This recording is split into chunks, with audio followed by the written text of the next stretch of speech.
Like I'm on Klopfanstein at the Tram, where Muna Crescent is screening her new film, BonniRabbit. I'm with Muna Crescent. She's the director of the film. So why make a silent film for a 2025 audience?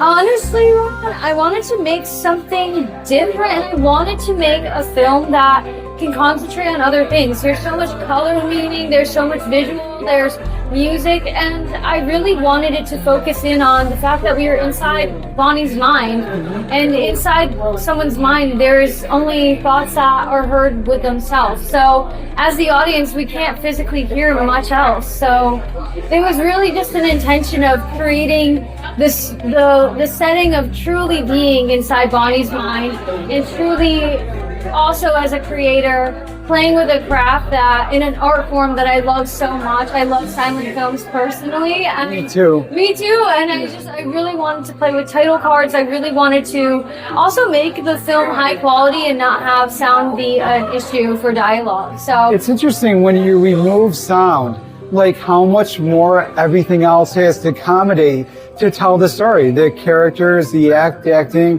the imagery that you use. Now, you describe the film at times like as horror, also whimsical at times. Yeah. How do you make that juxtaposition?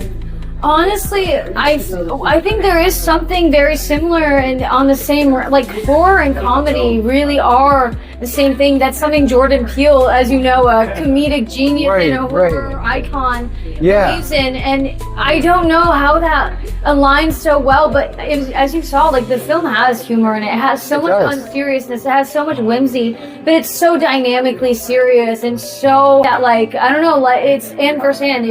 It's beautiful and it's hard and it's hard and it's beautiful. I don't know. I really wanted it to encapsulate just the complexity of a human. I'm Muna Crescent, who played the rabbit in the film. So you had a challenging part because you had to play, you had no lines, but you had to like represent OCD. You had to kind of be the antagonist, kind of like the menacing type character. What were the challenges of communicating that without words? Just the fact that you can't see my face, and it was all just more of like body language. So just trying to represent how I'm either being menacing or being whimsical, and how to express that just through motion. Allison, who played Bonnie in the film, congratulations, your starring role. Thank you so much. What a great job you did. The audience response was tremendous. Yes. Now, that was a difficult part because although there wasn't much dialogue, it was a very emotionally wrenching kind of a character to play, right? Yes, absolutely. It was very emotionally demanding on my part. Absolutely. How would you describe your character's arc?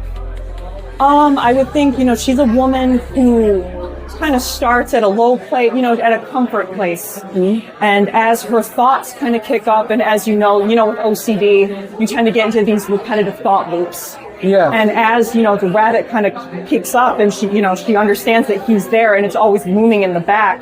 Yeah. This chase begins. Right. And she's running and I want to escape from these thoughts. Yeah. And I think the come down eventually, from realizing, oh my gosh, it's just in my head. Right. This is just in me, Yeah. And I can control this at the end. Were there unique challenges to portraying that and doing it so much, portraying really what is in your head and doing it without saying it, just showing it? That must have been really hard. Yeah. How did you prepare for this, and what was your process? So when I first met with Muna, it's kind of funny, the story. She just told me, she's like, I need someone to roll down a hill. And I'm like, I can roll down a hill.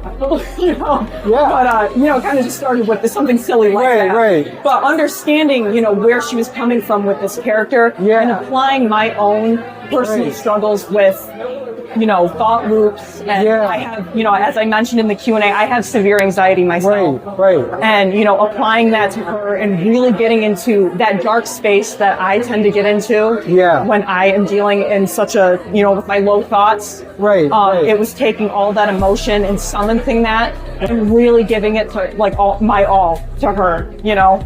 Do you feel like acting that out gave you better insight into your own OCD, or maybe better skills to cope with it yourself? Absolutely. This whole thing was so cathartic to me. I'll bet. It was absolutely incredible, and it just like being able to scream and yell and just get that out in the beginning, you know, and then but finally coming down and thinking, and you know that it really has helped me. It's like it's all in your head.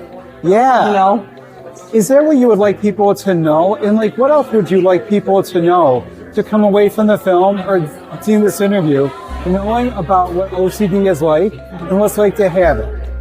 I just feel like, you know, it's a very real illness. It's so intense to deal with.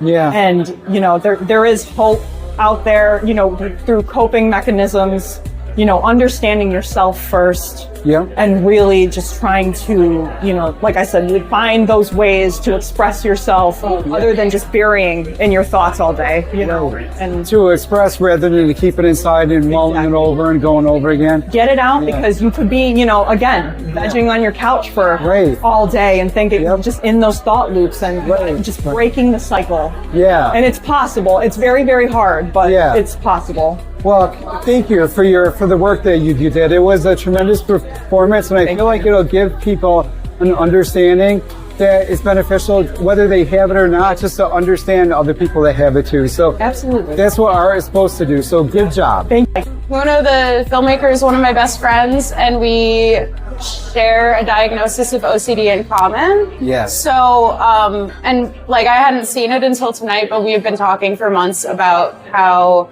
meaningful this film is to them as a representation of what it's like to struggle with like OCD and anxiety in general.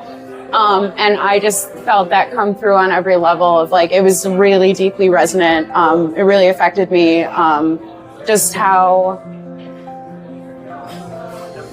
it represented the experience of living like this and how these things that the constantness. Yeah, that like it's something that you have to carry around with you. You can't repress it. You can't get rid of it. You just have to accept it in order to and learn to live with it. So you feel like the film does a good job of portraying that? Yeah, 100%. And also just the idea that like in the pursuit of protecting yourself, you end up sometimes destroying the things you love.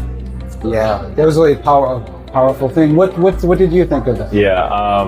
Yeah, I also I've suffered with anxiety, not so much OCD, but anxiety for a long time and depression. And, but actually I like to look at myself actually as someone who has gone through a lot of those dark times and those difficult mental struggles and actually come out on the other side feeling a lot more free.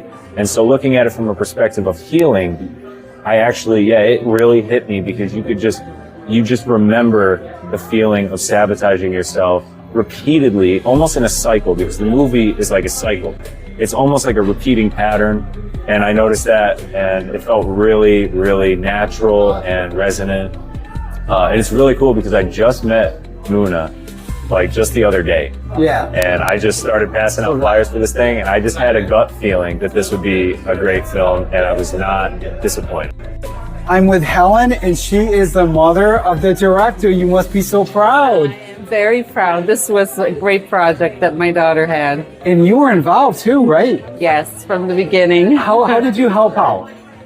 I help out with all the props. I was on set every day. And I brought the snacks. And that's important. I was the PA, they call it. Cool. Yes. Carrying everything, making sure that every scene was following anything that was not matching. True. That is really hard to make it all match up. Like fixing the hair, fixing the outfits, making sure everything was connecting all to that make stuff the has to movie. match. Right. The people here tonight came away with a greater understanding of OCD and an appreciation for those who struggle with it every day. At the Tram, I'm Ron Klopfanstein for 95.5 FM, The Heat. This is Ron Klopfanstein. Meet me in the hot seat every Monday at 5 p.m. for Hot Seat Media Mondays on 95.5 FM, The Heat.